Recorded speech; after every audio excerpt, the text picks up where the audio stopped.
எனக்கு சூட்டிவிட்டு சங்க தமிழ் தந்த தங்க மொழியில் என் உரையை தொடங்குகிறேன். சுதந்திரம். உலகமே உறங்கிக் கொண்டிருக்கும் வேளையில் இந்தியா மட்டும் விழித்துக் கொண்டிருக்கிறது. ஆம், உலகமே உறங்கிக் கொண்டிருக்கும் வேளையில் இந்தியா மட்டும் விழித்துக் கொண்டிருக்கிறது. 1947ஆம் ஆண்டு ஆகஸ்ட் 15ஆம் தேதி பாரத மக்கள் சுதந்திர காற்றை சுவாசித்த நாள். சுதந்திரம். இன்றைய இளைஞர்கள் சுதந்திரத்தை சரியாக புரிந்து கொண்டிருக்கிறார்களா என்ற ஒரு கேள்வி கேட்டிருக்கிறோம் என்றால், ஆம் என்பது எவ்வளவு உண்மையாக இருக்க முடியுமோ இல்லை என்பதற்கான சாத்தியங்களும் இருக்கின்றன என்பதுதானே. ஆம், நான் ஒரு வாக்குமூலத்தை தருகிறேன். இளமை என்பது மை நிரம்பிய பேனா, எழுத தெரியவில்லை. முதுமை என்பது எழுத தெரிந்த பேனா, மை இல்லை. அடிப்படையில் பெரியவர்களை குறை சொல்லி கலந்து போகின்ற போக்கு இன்றைக்கு இருக்கு. முதல்ல எல்லாம் ஆசிரியர்கள் மீது இருந்த மரியாதை இப்பொழுது குறைந்திருக்கிறது. ஏன் குறைந்திருக்கிறது என்றால், அது நம்முடைய சுதந்திரம் என்று அவர்கள் பேசுகிறார்கள். அது சுதந்திரமா? ஆடை கலாச்சாரத்தில் இன்று சுதந்திரம் என்ற சொல்லை நாம் தவறாக புரிந்து கொண்டிருக்கிறோம். ஆம், இளைஞர்களும் தவறாக புரிந்து வைத்துக் கொண்டிருக்கிறார்கள். இன்று பள்ளிகளுக்கு கலர் கலராக பேண்ட் போட்டு வருவதும், பொம்பளை பிள்ளைங்க தலை விரிகோலமாக வருவதும், தலைமுடியை இஷ்டத்துக்கு வெட்டுறதோ, ஆசிரியர்களுக்கு வணக்கம் வைக்காம போறதோ சுதந்திரம். இது சுதந்திரமா?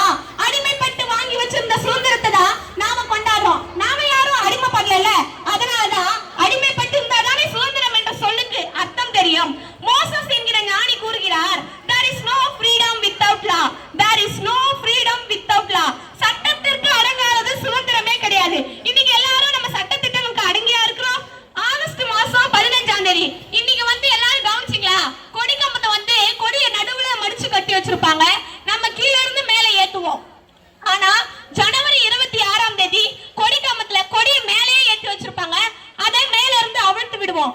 இதுல இருந்து என்ன தெரியுதுன்னா, ஏற்கனவே ஏற்றப்பட்டிருந்தது ஜனநாயகம். குடியரசு என்ற பெயர் இல்லாமல் இருந்து கட்டப்பட்டிருந்தது. இன்று உலகளாவிய அந்த நிலையில் குடியரசு இந்தியாவாக நாம் உயர்ந்திருக்கிறோம் என்பதை உலகத்திற்கு காட்டுவதற்காக 26ஆம் தேதி அதை மேலிருந்து அவிழ்த்து விடுகிறோம். அந்த அடிப்படை விஷயமே தெரியாம சுதந்திர தினமும் குடியரசு தினமும் நம்ம கொண்டாடுறோம்.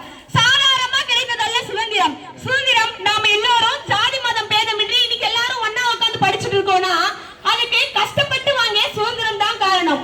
செய்ய விரும்பியது எல்லாம் சுதந்திரம் அல்ல, செய்ய விரும்பாததை செய்யாமல் இருப்பது சுதந்திரம். செய்ய விரும்பியது எல்லாம் சுதந்திரம் அல்ல, செய்ய விரும்பாததை செய்யாமல் இருப்பது சுதந்திரம். எனக்கு இது செய்ய விருப்பம் இல்லை, அதை நான் செய்யக்கூடாது.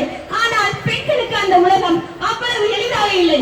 அவள் எதை செய்ய விரும்பவில்லையோ அதை செய்யாமல் இருப்பதற்கான சுதந்திரம் அவளுக்கு வந்தால் மட்டுமே அதன் சுதந்திரம்.